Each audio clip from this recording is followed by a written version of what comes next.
start, right? Good afternoon, everyone. Rumble in the room, eMolecules and BioSolveIT workshop on virtual chemistry, spaces, and drug discovery. Before we go into the workshop, I would like to have a couple of notes on eMolecules, of course, how we can assist you guys in drug discovery through different phases, and want to make the first announcement. We have yesterday announced that we bought SimpleChem, a chemistry company in Basel who will support eXplore hit expansion, basically, and hit validation through synthesis of these virtual hits. So you may know eMolecules through search, find, buy, and get the compounds. 2 years ago, the company expanded significantly also into compound management, which allows us to reformat in any type of format from vials to plates, any format from 2448 to 1536, and basically do the entire compound management for you, storage, receival. You get stuff from the CRO, for instance. We funnel it in our compound management system, and you order the plates you need for assay run. And now, in addition to that, SimpleChem allows us to also make these compounds. So if we think about smart storage and procurement, here's just a case study for biotech. Maybe some of you are in this field.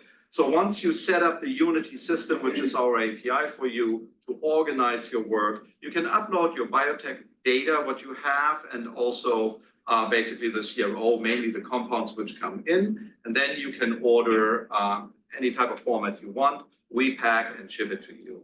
On the right-hand side, you have basically an example where you can have multiple CROs also sending to you the stuff to us, and then we will reformat. We did the analysis, and it's about 90% cost savings from the internal investment, because equipment for compound management is expensive.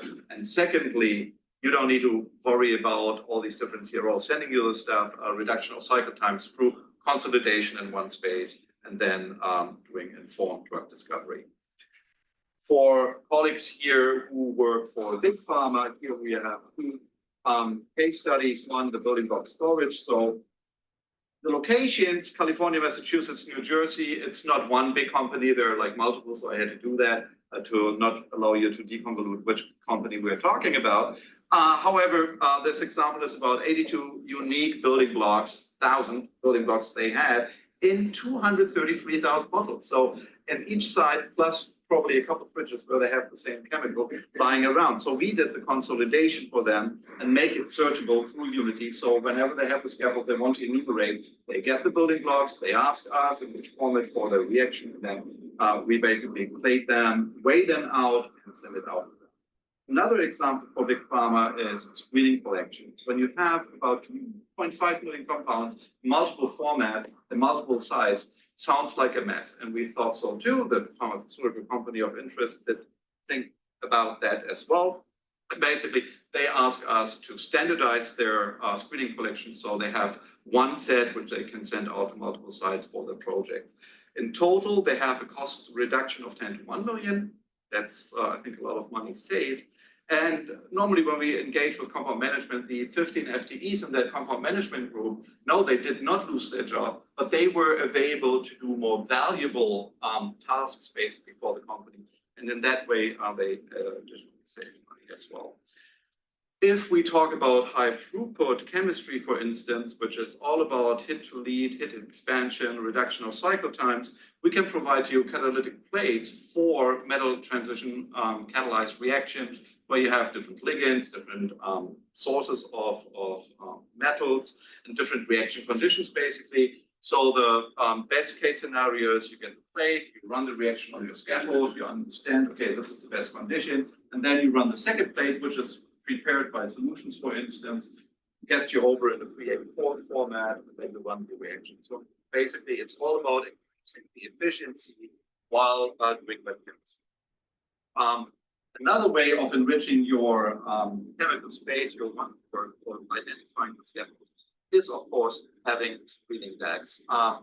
And we do have a variety of different pre-plated screening decks available. David here in the audience is basically our counterpart from Specs, who has a lot of research compounds, different cell painting sets, natural compounds, etc. And one of the idea I will probably naturalize is that we're going to take these screening decks and we're going to overlay them with the eXplore space, basically to understand if we have islands where we can provide already the compounds as starting points for hit expansion. So in a glance, eMolecules, or the new eMolecules right now, is involved in virtual hit finding. That's with BioSolveIT, with the eXplore space as an example. And then through hit finding all the way to lead optimization, where we want to be your partner in order for streamline the processes. The active collaborations with Chemaxon, Bioptic, Deep Medchem, and Chemical AI are just a few examples where we are already rolling. The remaining 19 companies in the box, they're adding by the day basically, are companies which have our eXplore set and the 55 million enumerated set, which I will touch upon in a little bit. And basically, this data can also be made available to you to play around. So the 55 million enumerated subset of the eXplore will have impact in your drug discovery. So coming then towards the topic of today, hit identification, chemical space, the final frontier.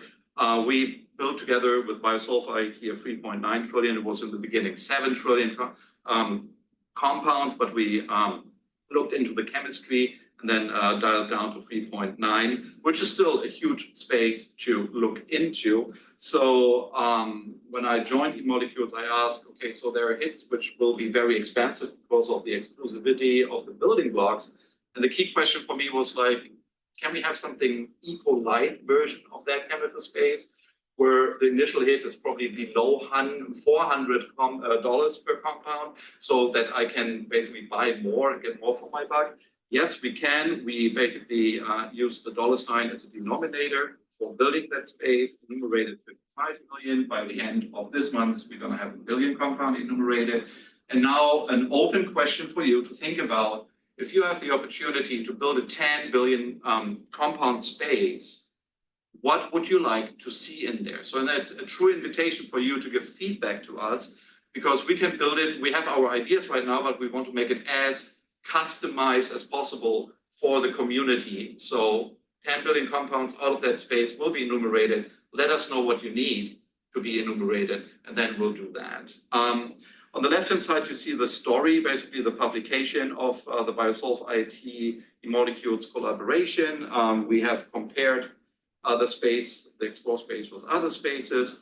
An illustration from Deep Medchem out of Prague, Czech Republic, shows basically on the right-hand side, comparing 100,000 compounds, which they have randomly selected out of the bigger sets and plotted in different colors. So you have Campbell, zinc, enamine, and our eXplore space.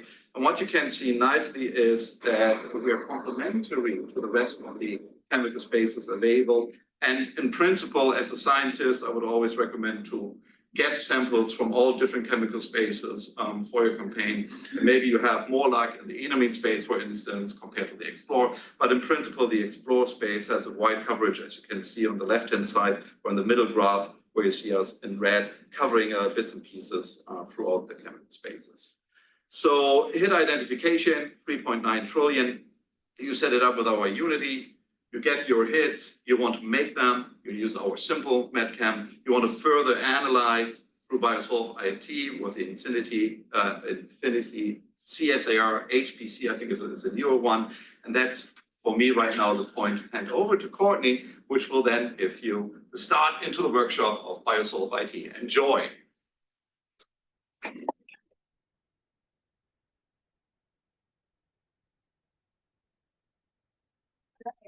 Everybody, thanks for coming and signing on today. So I'm going to be covering the trillion-sized eXplore space that we have available in Infinity.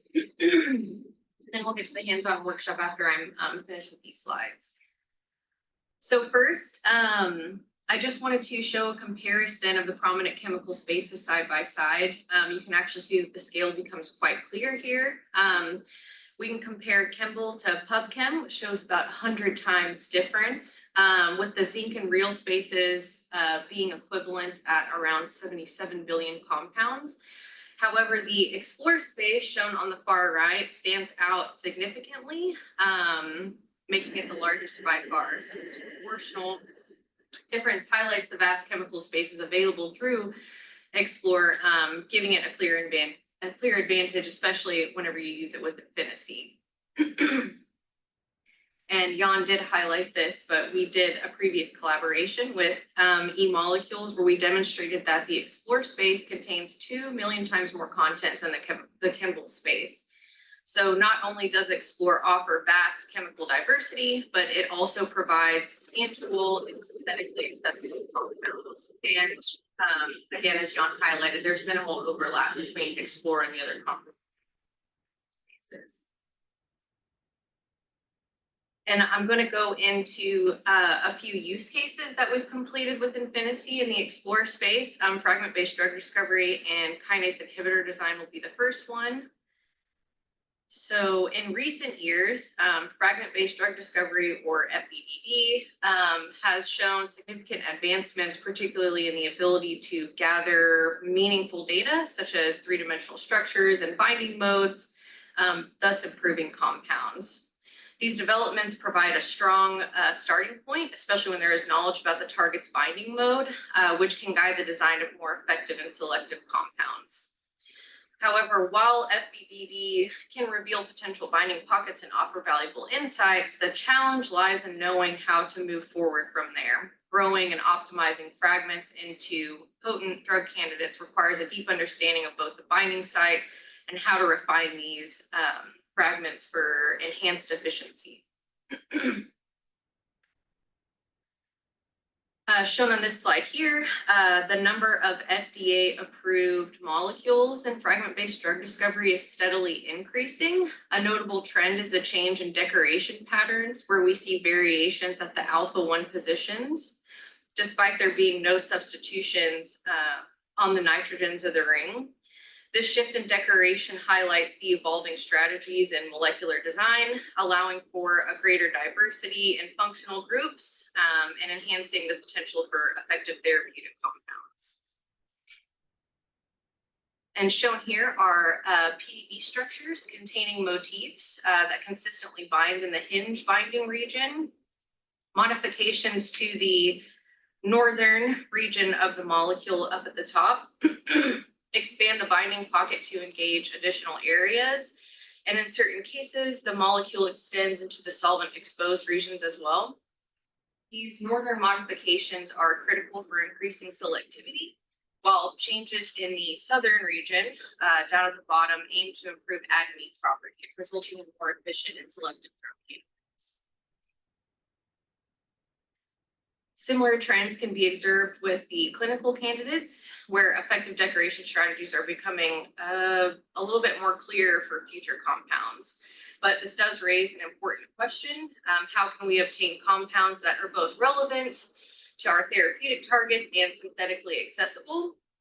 We want to balance the desired biological activity with synthetic feasibility, as it ensures the promising candidates can be effectively developed and brought to market.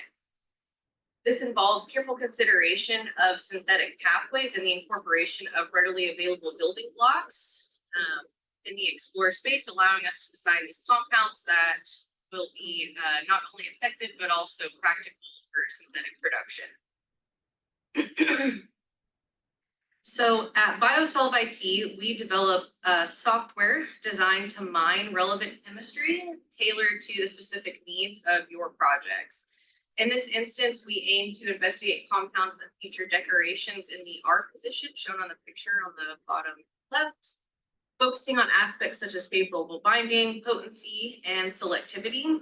Our analysis will be limited to heavy atoms at the R position using the Infinity tool. Within the graphical interface or the GUI, you can retrieve up to 100,000 results, but if you're using the command line interface, it allows you to retrieve a much larger data set, so it goes up to about 1 million. The flexibility enables us to thoroughly explore the potential candidates for further development. Okay, and so for the sake of this, we chose to do 100,000 results in the GUI. And our results actually revealed that we found little over 92,000 compounds that are compliant with the rule of 5, representing real drug-like structures. And within this data set, we also found 9,617 building blocks and almost 12,000 scaffolds, showcasing the diverse chemistry that Infinisy and eXplore have to offer. It's important to note that while the GUI does, sorry. So this slide presents an example of the physicochemical property distributions in the GUI. This is in analyzer mode.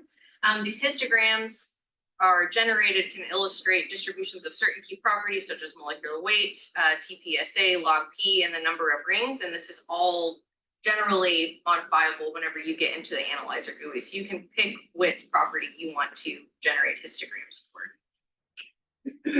And these are just finer details that may be of interest. So as you can see here, some of our results show that there's a moderate halogen content. And then we also began with a set of compounds containing only 4 rotatable bonds, which allows us to adapt our design whenever we get to our results section as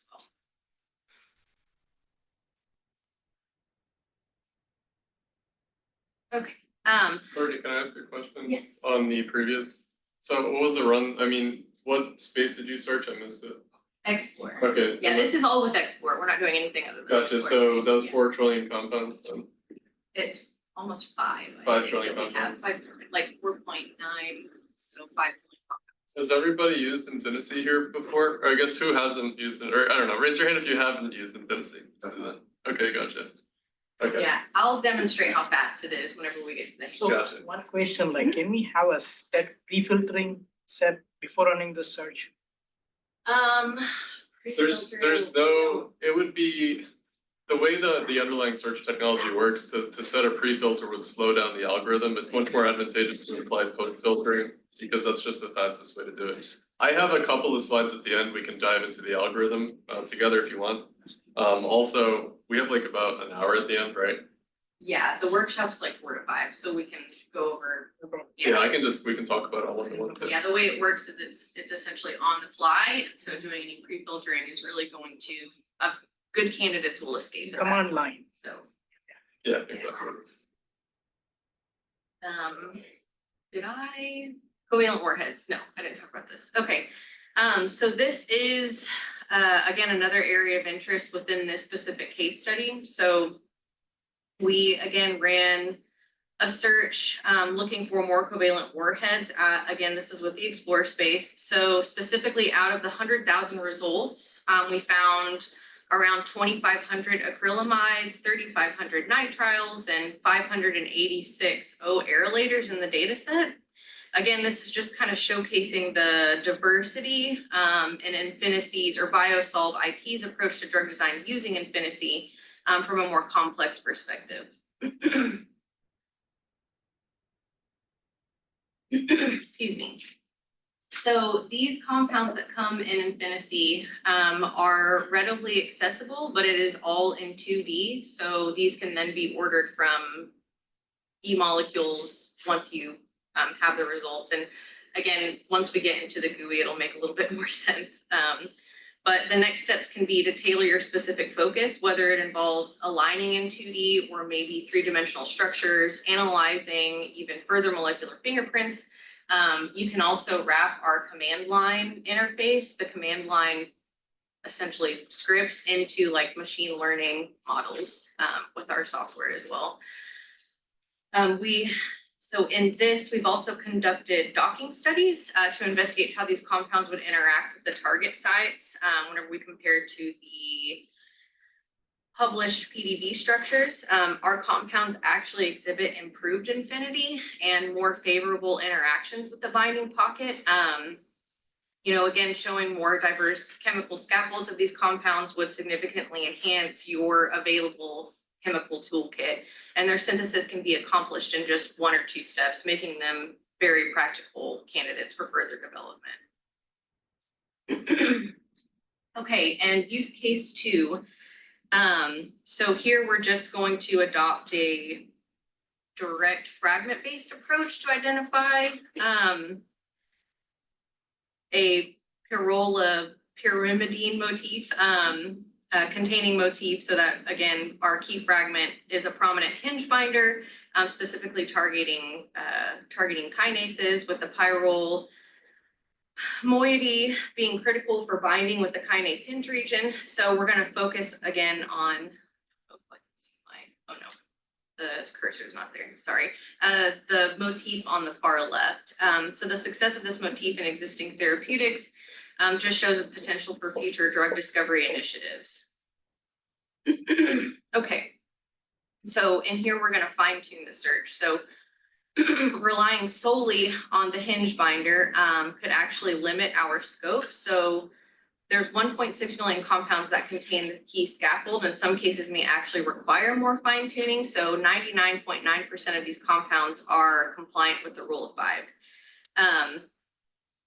And then the key question is that can we couple the nitrile functionality with the hinge binder? So we can conduct a maximum common substructure search in Infinity, and the differences in the structures will be highlighted by the blue arrows on the bottom results next to the common motif. Focusing on substitutions that involve heavy atoms, we aim to identify the longest connected chain in the sequence without interruptions, allowing for minor variations outside the core chain. And so how can we guide the search process? So here, when you come across a compound that looks promising, you can use its structure as the basis for further exploration. By employing the Infinity software, you can search ring by ring or structure by structure, and it's a process that only takes a few seconds, as you'll see in the hands-on session. The search will only display compounds containing the exact motif you're targeting. And it's important to note that the exact substructure search will also allow you to screen for compounds with substitutions at any position. Okay, so this is going to be case number 3, I think now. And this is going to go over scaffold hopping and mining, discovering novel IP, and doing patent busting. So scaffold hopping within Infinity offers numerous pathways for exploration for drug discovery. By altering the core scaffold of a molecule, you can retain key biological activity while also introducing new properties. This approach allows for innovation in SAR relationships and enhancing properties such as selectivity, potency, and drug likeness. And it can take various directions depending on your specific goal. So at the end, you can essentially cherry pick candidates and then do new searches with those candidates. Again, obtaining even further chemical diversity from your very first result set.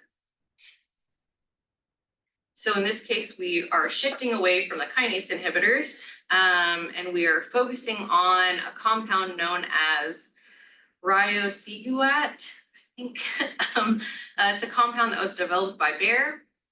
It binds to the soluble guanylate cyclase and is used in the treatment of chronic pulmonary hypotension and pulmonary arterial hypertension.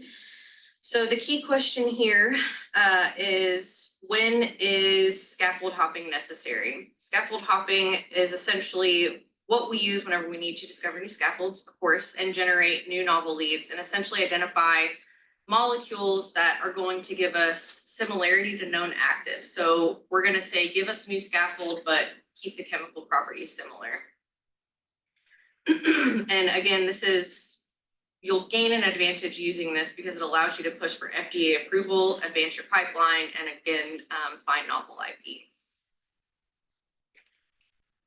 Okay, and then the workflow for scaffold hoppers. So there's 3 search modes available in Infinity. Again, for this one, we used scaffold hopper. It conducts a fuzzy pharmacophore search across the eXplore space for this use case specifically. And here I think we requested 500 results, but we'll focus on variations that push the boundaries of scaffold design. And here we are enhancing our chemical diversity in our search. So we adjusted the chemical diversity settings to enhance the diversity of the Retrieve 500. And then we can dock these compounds and assess the potential value of our findings with CSAR, which is another platform that we provide. The total diversity set, which is unique to our customized algorithm, screens compounds based on their flavor, essentially, and their local similarity and pharmacophore properties. So this can also be adjusted within the GUI, local similarities. And this allows us to filter out compounds that may be too similar, or maybe it is the exact query that you actually put into the software. So without this diversity setting, you might end up with too many compounds that are too chemically similar to the original, maybe limiting the variety. It would be like having the same nitrogen atom with the same chemical environment reappear repeatedly, which wouldn't be truly diverse. So we're going to mine from trillions of compounds in the eXplore space. You would typically expect to find around 500 million with high similarity. But if we focus on diversity and we can narrow this down to the 500 compounds that we would find interesting in this specific case. So this also makes data a little bit more manageable while still preserving chemical diversity. And these are the results of our 500 retrieved compounds. We identified 431 that are, again, RO5 compliant, 190 scaffolds, 100 skeletons, and 420 reagents. So this is the view from analyzer mode. It can all be, again, organized by scaffold, skeleton, reagents, whether they're drug-like. These can all be modified once you've retrieved your results. Okay. And then this is just to provide a little more context. So we actually docked these results using CSAR. We picked the ones that displayed a greater potency. You'll notice that the 4 molecules shown here exhibit highly diverse chemistry. Within the 2-membered ring system, we see a variety of nitrogen atoms. And the green spheres shown at the top 3D molecular model represent favorable ligand-protein interactions. Those are known as Hyde spheres in CSAR. This indicates that the ligands are stable and essentially happy in their binding sites. On the left side of the molecules, there are a few unique decorations on the phenyl groups, while on the right side showcases a range of diverse chemical modifications. So overall, these results, again, demonstrate the diverse chemistry that Infinity and eMolecules space eXplore have to offer. And best of all, this entire process can be run on advanced hardware very quickly, within seconds or minutes. And our next use case is going to be on PROTAC design. PROTACs are popular, so. Should we take time for like maybe questions? Oh yeah, sure. Sorry, I'm flying through. So if anybody has any questions, absolutely. And if there are no questions, sorry for interrupting you. Yeah, If there are no please questions. just raise your hand or wave if you want to interrupt me. That's fine. So I'm trying to get to the a good stopping point for the workshop, I think. So. I have a question. So when you like grow fragment or do scaffold hopping, like how detailed of the information of the binding pocket would the application take into account? Oh, okay. So that's in CSAR. So today we're going to be using Infinity to do chemical space exploration, but in CSAR it's very detailed. So that's our 3D software, and what we're doing today is 2D software. But if you dock a molecule in CSAR, it shows all of the different kinds of interactions that you want to see, mostly just H bonders. We don't do pi-pi stacking as of right now, but we will be integrating that later on. But it will show you in either a big red sphere or a big green sphere whether specific substructures or motifs of the ligand are show favorable interactions or not. But maybe we can talk about CSAR later. Yeah, I would also like to so- reframe this conversation. So she is showing essentially 3D solutions after doing a 2D search in this eMolecule space.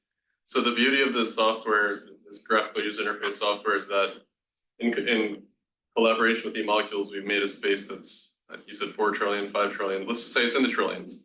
And conventional methods, you would need an unbelievable amount of money or a very massive cluster to even start to process that kind of data. So what we're doing is doing these queries with the original 2D query or 3D query in 2D, getting a massive result set in that trillion size space. And then if you see anything in 3D afterwards, we're using 3D tools for that.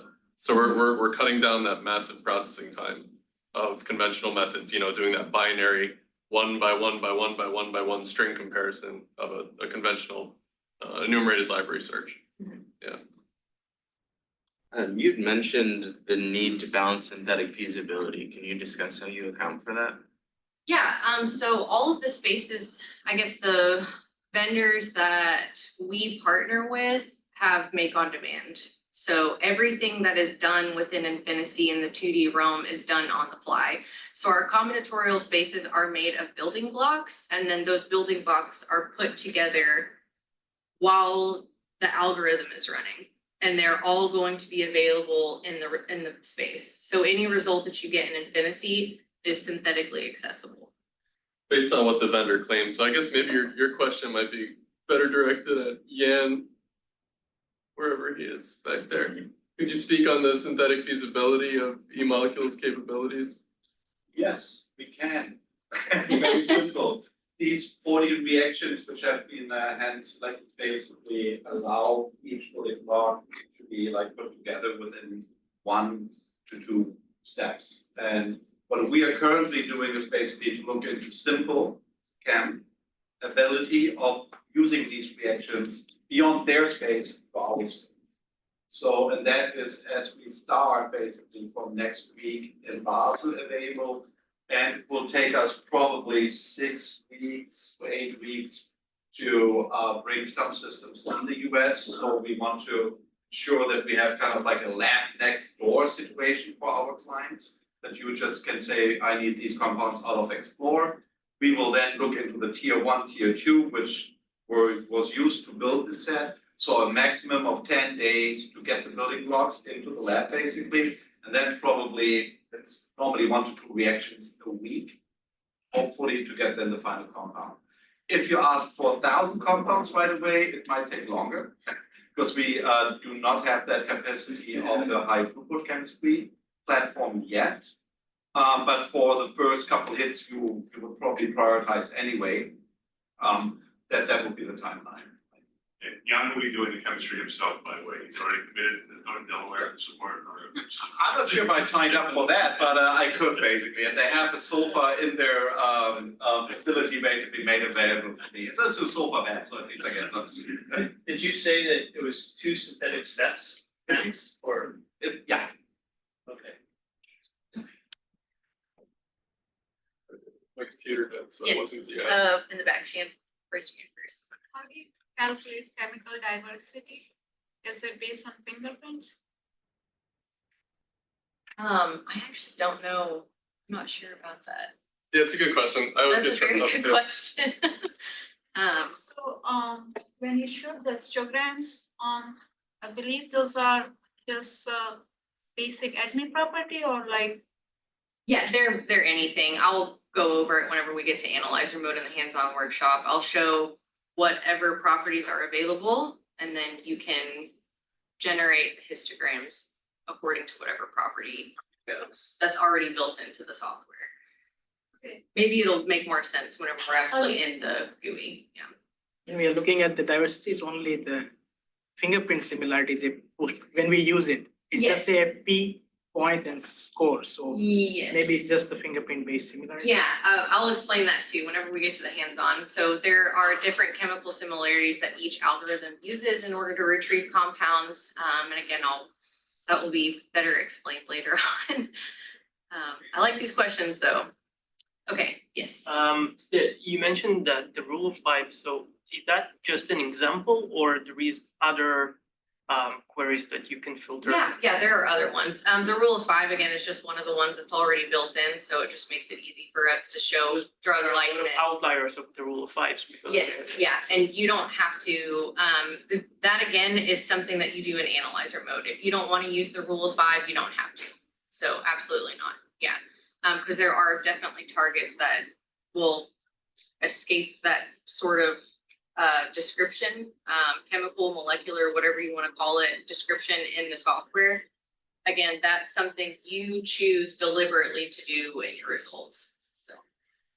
Does it also include paint filters and other filters? Yes, pains we have included, yes, in the software. We also partner with, well, actually, you're probably gonna talk Well, about the that. star drop, Yeah. yeah, okay, we can go over Later. that too. Okay, so, Are there any other questions before we go on? I like the discussion, but. Yeah, last one. So you're speaking only on small molecules, right? Not peptides or something bigger. no, we're not doing any peptide use cases today, but Is there a mass range, like an upper of in the database? for Infinity and in the chemical spaces, I believe it is geared towards small molecules. I know that there is a limit to what we can dock and CSAR, Yeah. our 3D software. And with Infinity, I would assume that it's the same. It's hard to give a straight answer too, because each of the spaces, I mean, we're focusing on eMolecules today. So again, it would be up to them to answer for their space. However, we have different vendor spaces who each send us the synthons and the reaction rules, and we make the space. So we're not in control of any of that stuff. There are, I think, histograms of distribution of molecular weight and stuff like that that we can send you. But pulling those numbers off the top of my head, yeah. Does that help or not? Or does that make more questions? I just want a sense of the range of. Yeah, I can send, In the database. I can send you some histograms. Yeah, we have done projects that involve peptides. There's also a couple of That- papers too, I think, the space compare papers, right? And you can see, The ones from Barossa? yeah, Oh, yes. yeah, so there's papers that compare the spaces as well. Yeah, if there's a mailing list, we can send out any information afterwards as well. We can make notes of it. Yeah, but no macromolecules or anything like that. I mean, first, we'll get into it more, but for some of the similarity algorithms, it's not a structural similarity. So for like pharmacophore similarity, it's just represented as pharmacophore features. And if you have a macrocycle or something big, it's just gonna be this massive blob. And doing this massive blob search within the space, you're just gonna get a bunch of crap, basically. I know I'm kind of high level explaining it, but we can dive into it more too. There are some limitations. A massive blob is more than one chemical transformation normally, right? Like if you think about a macrocycle, you have like 10 reactions or so. Exactly. Right, including ring closure or so, with the peptide. It's easy to make, yes, peptide ring, et cetera, do that, right? But it's not the purpose of that space. Okay. Any other questions? Did we answer the ones that were asked? Okay. Okay, so moving on to the next use case. So PROTACs, sure everybody's heard of PROTACs, are made up of three core components: a target ligand, a linker, and an E3 ligand. First, the target ligand binds to the specific structure that you want to degrade, and then we have the linker, which connects the two ligands, and then we have the target ligand and the E3 ligase together. So the E3 ligand interacts with the E3 ubiquitin ligase and the protein degrader that essentially, right, takes out the trash by tagging the protein for degradation. The concept behind PROTACs is simple. The target ligand binds. And so what we want to do is ask the question, is there a way to leverage eXplore to mine for relevant chemistries in PROTAC development? So using eXplore, we can search for chemical scaffolds that might fit a specific criteria for each component of a PROTAC system, whether it's identifying novel target ligands or optimal linkers. So it kind of allow us to discover, again, maybe more diverse and innovative chemistry for PROTAC cases. So the target ligand is usually an in-house structure, maybe something that might already be in hand, so it's often not covered by building blocks. However, the real focus would be identifying the E3 ligand and the linker, and these are the critical building blocks of the PROTAC. So if you have easy access to these components, you can quickly retrieve compounds and attach different linkers and E3 ligands to your target ligand, which would significantly accelerate your workflow. But several factors do come into play, especially when we are selecting the right linker. I think some questions that might be asked are about the varying linker lengths and which linker fits best, different degrees of freedom, solubility, and compatibility of formulation. So we would need to experiment to find the perfect match. So this is why preparation for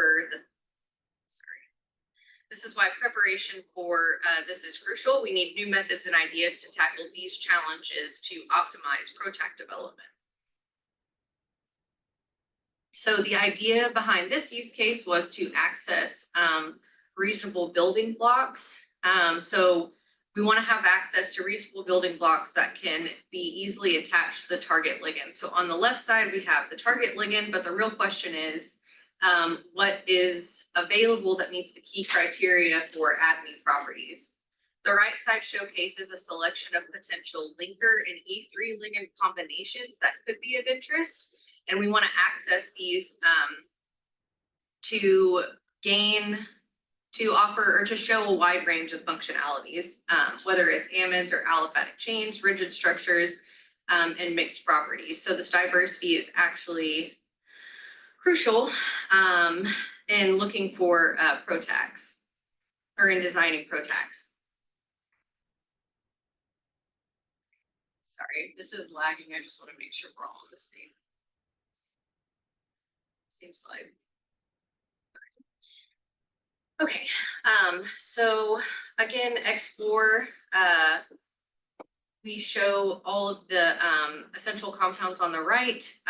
So basically we're looking at thalidomide through eXplore and these 5 trillion compounds. So you can see that there are big players, but eXplore clearly, again, as I said before, takes the lead. This is the power of searching through trillions of compounds within a commercially available space. So the availability of E3 compounds versus anything else, there are still 3 million times more compounds than even the largest provider and other competitors.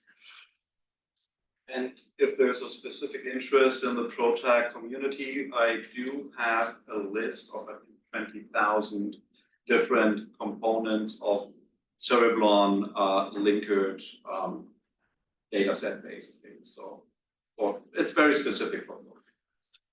Great, Xian. That's 5 billion thalidomide compounds, Oh, yes. and you have 5 trillion compounds in the eXplore space. Yes, so So you only So have this is the 1,000 more. same number here. You Sorry. just- This is all from eXplore. Each of these compounds is from eXplore. How many compounds have these? Okay, but that's effectively 0.1% of your entire compound library. Yeah, but it's still, I mean, so like if we think about another compound vendor, there's some compound vendors who have that number right there as their total collection of compounds. Yeah. And I think the takeaway is that, like you said, 0.1% of this has It's more similar to. like other vendors' whole No, capabilities. I was just curious because that, it impacts diversity.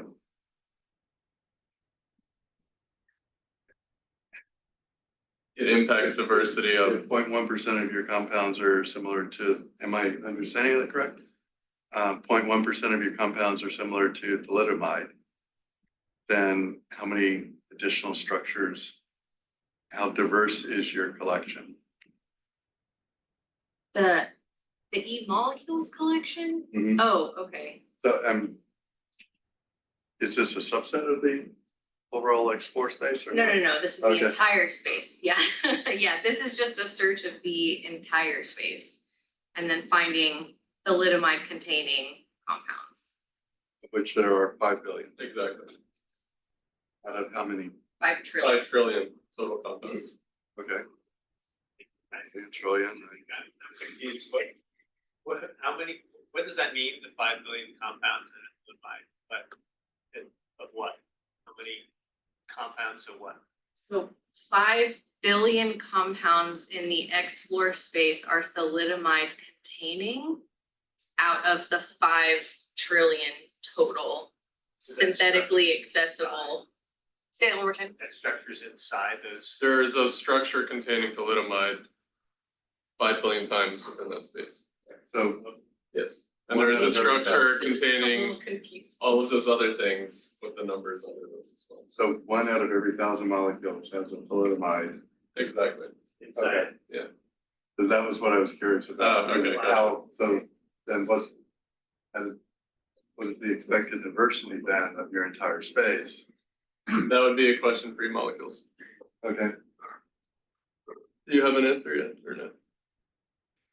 Well, I mean, it's a very large space and thalidomide is just like one example of 5 billion organic compounds, which seems a lot, but I guess it's billions. It's.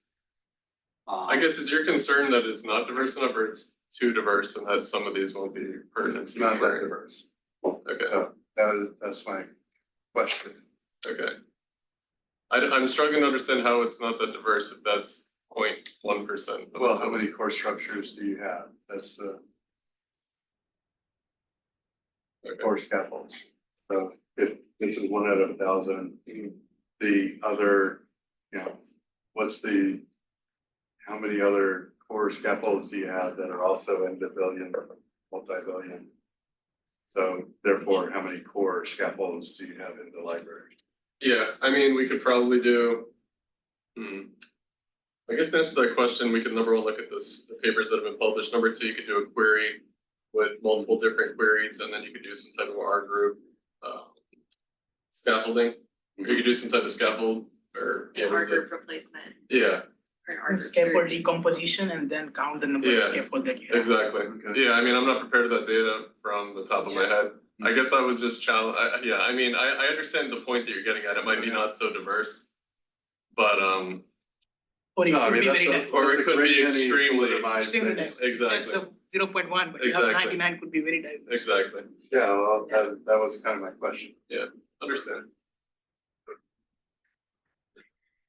Okay, so we're gonna go into thalidomide containing compounds, using a thalidomide as a query, actually. Because you have a lot. of Yes. compounds. 5 billion. Okay, so, yeah, again, we use thalidomide as our query, with an R group substitution. So really the whole point of this slide is to show what can we actually purchase. So we increased the results to 100,000 in the GUI, and then selected top ranking compounds. So we mostly retrieved thalidomide building block like structures, shown in rank 1 at the top. And as you move down the ranks, the results start to transition into bigger, maybe more compound-like structures. Not very PROTAC-like at first, but still useful for understanding what's available. And if you keep digging deeper, you'll eventually reach compounds that could potentially be more PROTAC-like. And these would be the lower ranked results when we'll start to see maybe some compounds that show more potential interest. So this, I guess, this maybe shows how we have thalidomide containing compounds, but they change as you move down your results. Sorry, ranking is defined here, similar. Yeah, so whenever you retrieve results in Infinity, they're ranked, you can rank them by anything, but the automated is they come out ranked by similarity. So if you search thalidomide, you're gonna have thalidomide as your query compound, and again, we can go over this whenever we get to the GUI, and then you'll have maybe just a thalidomide that shows a similarity of 1.000. Are you asking what the similarity metric is? No, she asked how we're ranking these. Okay, gotcha. So they're sorted by similarity automatically in the software. You can sort them by anything you want, but automatically these are just sorted by similarity. And then as you move down, you can scroll down and go to the very bottom, and they'll be less similar, a little bit more diverse, which means that the similarity is going to be a lot lower. Therefore, they get larger and Yes. larger molecular weight naturally because of that. Okay. Alright, there's a question in the back too. Oh, sorry. Designing the new PROTACs, we already have the protein of interest ligand in mind, right? So once we do the similarity or the subgroup search, how can we combine these results with the protein of interest ligands? That would be in our 3D software CSAR. So this is only 2D. Yeah, when I look at the structure, some of them cannot be further functionalized. Okay, That is why you will get our PROTAC subset with the functionalization and put your compound on, right? Yeah. So, and then you can basically enumerate from your ligand towards the PROTACs, and then you can make the best choice of, let's say, that compound and the full compound out of that set of probably more minimal tens of thousands of compounds. Say that. Does that fully answer your question though? Yeah, I think if we have the function groups available, Yeah. right? Yeah. But that's the key, right? I mean, Exactly, you can only find what's in it at the end of the day, so. so eXplore was not meant to be a source of PROTAC building blocks to add on your compound, right? The design principle was different. But again, out of that compilation of all these cereblon derivatives, basically, you will have a source of linkers and, well, cereblon basically, and your compound you need to get to.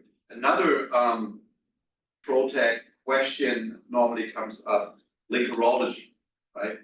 So that's another subset. We are still working on how to put that best together because there are many questions and little locations you can do. But in principle, if you have a novel ligase hitting entity and you have your protein of interest ligand, then you have another piece in the middle, which can again be enumerated, but you have to have this piece.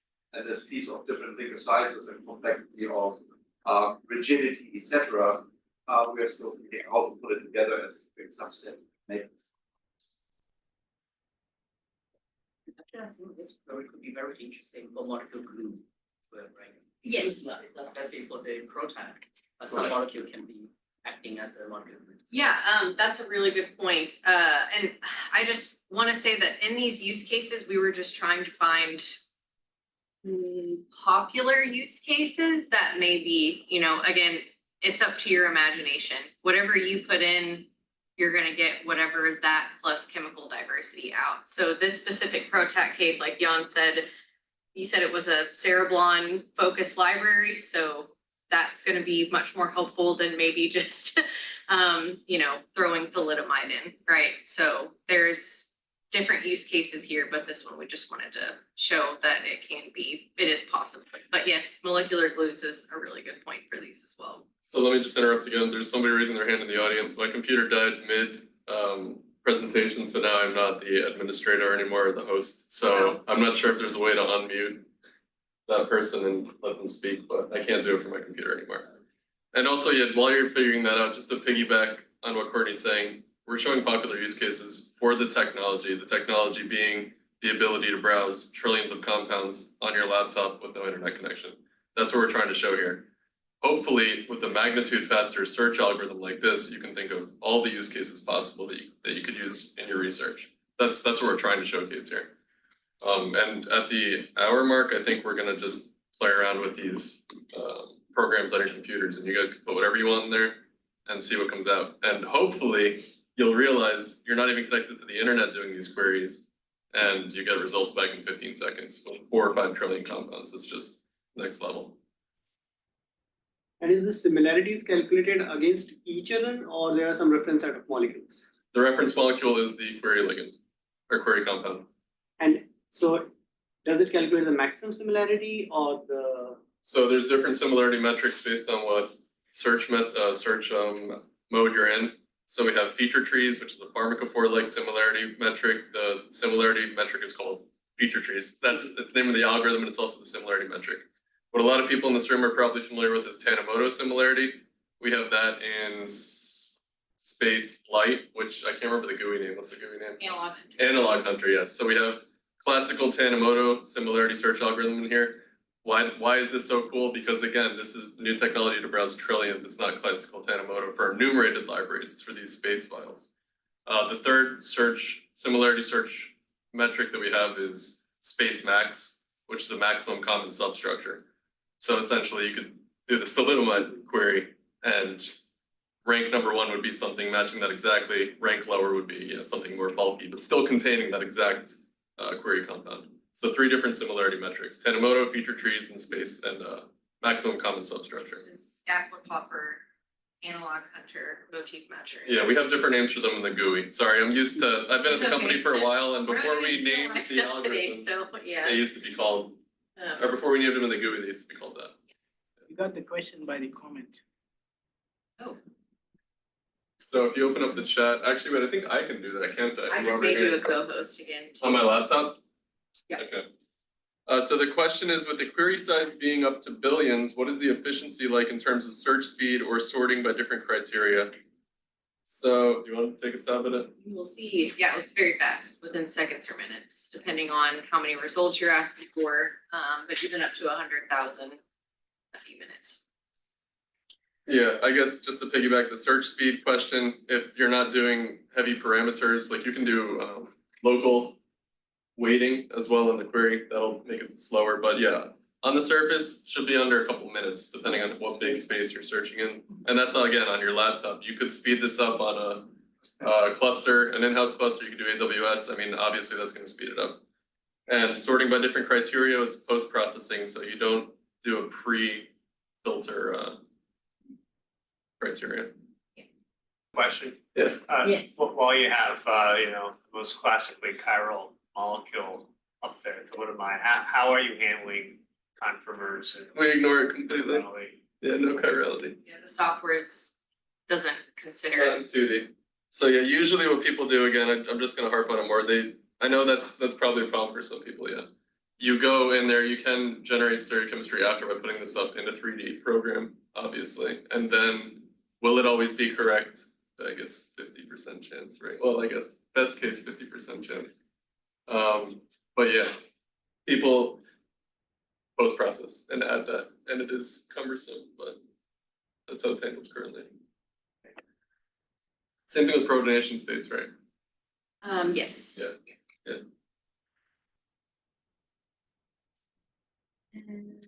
Okay, so just again, we wanted to show the distributions of physicochemical properties of our 100,000 results. My computer is frozen. Okay. So again, we have a very drug-like compound, a very wide range of possibilities. And here, there aren't, so something to look at on the bottom left, I don't know, probably can't read that, but this is the number of halogens here.